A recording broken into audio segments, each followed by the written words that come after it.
Hi. So നമ്മൾ രണ്ടാമത്തെ കേസിൽ നോക്കുകയാണ്. രണ്ടാമത്തെ കേസിൽ DCIT versus travel designer India private limited 2025 supreme court ruling തന്നെയാണ്. ഇതും ആദ്യത്തെ കേസ് പോലെ തന്നെ ഇതും സുപ്രീം കോർട്ട് റൂളിംഗ് തന്നെയാണ്.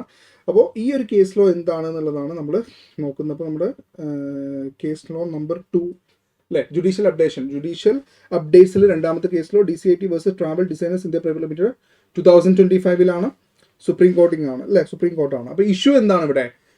കുറച്ച് നല്ല രസമുള്ളൊരു കേസാണ്. ഇപ്പോൾ ഓഫീസിൽ ഞാൻ ഈ ഒരു കേസ് കണ്ടപ്പോൾ ചോദിച്ചായിരുന്നു. അപ്പോൾ അവരും ശരിക്കും റോങ് ആയിട്ടാണ് ഇതിനെ ഇൻ്റർപ്രറ്റ് ചെയ്തത്. അല്ലെങ്കിൽ ഇൻ്റർപ്രിട്ടേഷൻ അല്ല, by looking at the provision അവരും ശരിക്കും ഡിപ്പാർട്ട്മെൻറ്റ് എങ്ങനെയാണോ പറഞ്ഞത് ആ ഒരു രീതിയിലാണ് സംസാരിച്ചത്.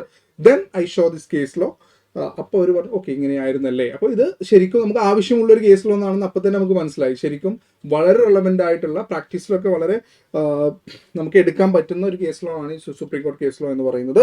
സോ ഇവിടുത്തെ ഇഷ്യൂ ഇതാണ്: whether limitation period four issuing notice under section 143(2) അല്ലേ. നോട്ടീസ് അണ്ടർ സെക്ഷൻ 143(2) എന്നാണ് സ്ക്രൂട്ടനി നോട്ടീസ്. അപ്പോൾ സ്ക്രൂട്ടനി നോട്ടീസ് ഇതിൻ്റെ ലിമിറ്റേഷൻ പീരീഡ് എന്താണ്? നമുക്ക് പ്രൊവിഷൻ അറിയാം. എന്താണ് മാക്സിമം എത്രയാണ്? 3 months ആണ് അല്ലേ. 3 months from the end of the financial year in which the return was filed എന്നാണ്. അതുവരെയാണ് അതിൻ്റെ റിട്ടേൺ.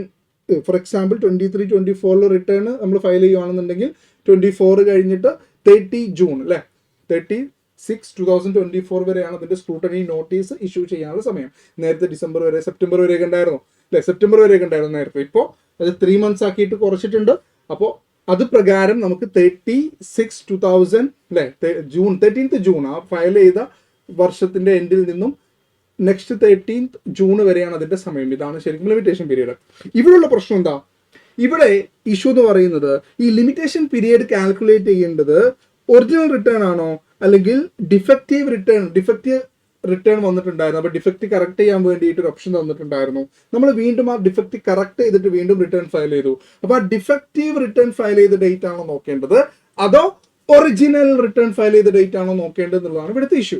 സോ ഇഷ്യൂ ക്ലിയർ ആണല്ലോ. അതായത് നമ്മൾ റിട്ടേൺ ഫയൽ ചെയ്തിട്ടുണ്ട്. ആ റിട്ടേൺ ഫയൽ ചെയ്ത ഡേറ്റ് മുതലാണോ സ്ക്രൂട്ടനി നോട്ടീസ് ചെയ്യാൻ ആ ഡേറ്റിന്റെ ഫിനാൻഷ്യൽ ഇയർ എൻഡിൽ നിന്നാണോ ലിമിറ്റേഷൻ പീരീഡ് കാൽക്കുലേറ്റ് ചെയ്യേണ്ടത് അതോ സബ്സീക്വന്റ്ലി ഒരു ഡിഫക്റ്റ് വന്നിട്ടുണ്ടായിരുന്നു, ആ ഡിഫക്റ്റ് അറിയിച്ചിട്ടുണ്ടായിരുന്നു, ഇന്റിമേറ്റ് ചെയ്തിട്ടുണ്ടായിരുന്നു, നമ്മൾ ആ ഡിഫക്റ്റ് കറക്റ്റ് ചെയ്ത് വീണ്ടും റിട്ടേൺ ഫയൽ ചെയ്തു, ഡിഫക്റ്റ് കറക്റ്റ് ചെയ്തു, അത് ശരിക്കും നെക്സ്റ്റ് ഇയറിൽ വന്നു. അപ്പോൾ നെക്സ്റ്റ് ഇയറിൽ കൂടെ ഈ ലിമിറ്റേഷൻ പീരീഡും കൂടെ എക്സ്റ്റെൻഡ് ആവുമോ എന്നുള്ളതാണ് ക്വസ്റ്റ്യൻ ക്ലിയർ ആണെന്ന് തോന്നുന്നു. ഇഷ്യൂ ക്ലിയർ ആണെന്ന് തോന്നുന്നു. ക്വസ്റ്റ്യൻ അല്ല, ഈ ഒരു ഇഷ്യൂ ക്ലിയർ ആണെന്ന് തോന്നുന്നു. ക്ലിയർ അല്ലേ? ഇഷ്യൂ ക്ലിയർ അല്ലേ?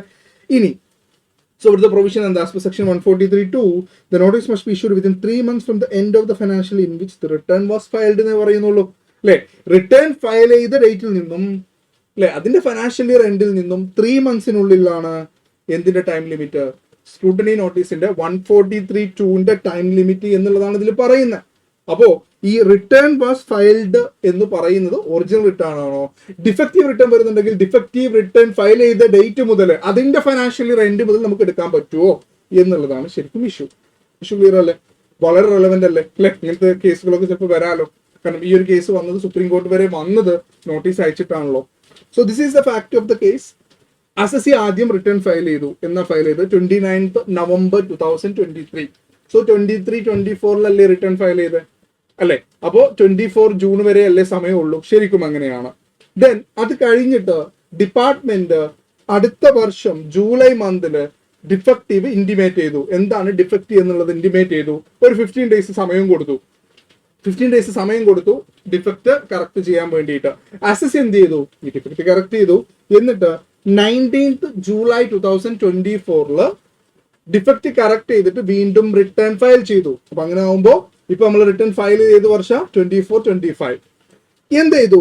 A notice under section 143(2) was issued on 11th June 2025. So defect file ചെയ്ത് നമ്മൾ ഡിഫക്റ്റ് കറക്റ്റ് ചെയ്ത് നമ്മൾ റിട്ടേൺ ഫയൽ ചെയ്ത വർഷം 2024-25. സോ 2024-25 നമ്മൾ ഫയൽ ചെയ്യുമ്പോൾ നമുക്ക് ജൂൺ വരെ അല്ലെ. അങ്ങനെ നോക്കുമ്പോൾ ശരിക്കും 2025 June 30 വരെ സമയമുണ്ട്. ആ ഒരു അസംഷൻ വെച്ചിട്ടാണ് അല്ലെങ്കിൽ അങ്ങനെ ഒരു ടേക്ക് എടുത്തിട്ടാണ് എന്ത് ചെയ്തത്? നോട്ടീസ് ഇഷ്യൂ ചെയ്തത്. which the SSC argued was beyond the 3-month limitation period from the end of the financial year. SSC എന്താ ആർഗ്യൂ ചെയ്തത്? അല്ല, ഒറിജിനൽ റിട്ടേൺ ആണ് എടുക്കേണ്ടത്, ഡിഫക്റ്റീവ് റിട്ടേൺ അല്ല. അതുകൊണ്ട് ഈ നോട്ടീസ് ടൈം ബാർഡാണ്, നമുക്കിതിന് എന്താ ചെയ്യേണ്ട, റെസ്പോണ്ട് ചെയ്യേണ്ട കാര്യമില്ല എന്നും പറഞ്ഞിട്ട് ഈ നോട്ടീസിന്റെ വാലിഡിറ്റി തന്നെ അവരെന്ത് ചെയ്തു, ടൈം ബാർ ആക്കിയിട്ട് നോട്ടീസിന്റെ വാലിഡിറ്റി തന്നെ ക്വസ്റ്റ്യൻ ചെയ്യുകയാണ് ചെയ്തത്. ഇതാണ് കേസ്. സോ സുപ്രീം കോടതി ഡിസിഷൻ എന്താണ്? Supreme court tells that the corrector return relates back to original filing date 29th November 23. Since the notice was issued beyond the 3-month period, it was barred by limitation. So Gujarat high court ഈ notice quash ചെയ്തിരുന്നു. അതുപോലെ തന്നെ supreme കോർട്ടും എന്ത് ചെയ്തു, റവന്യൂയുടെ petition dismiss ചെയ്തു.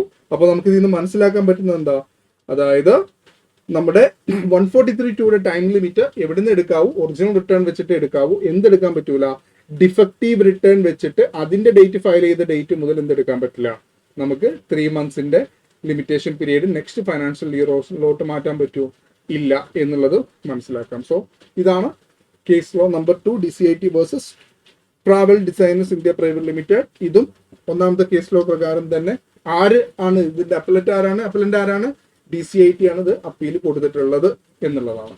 Okay ആണല്ലോ.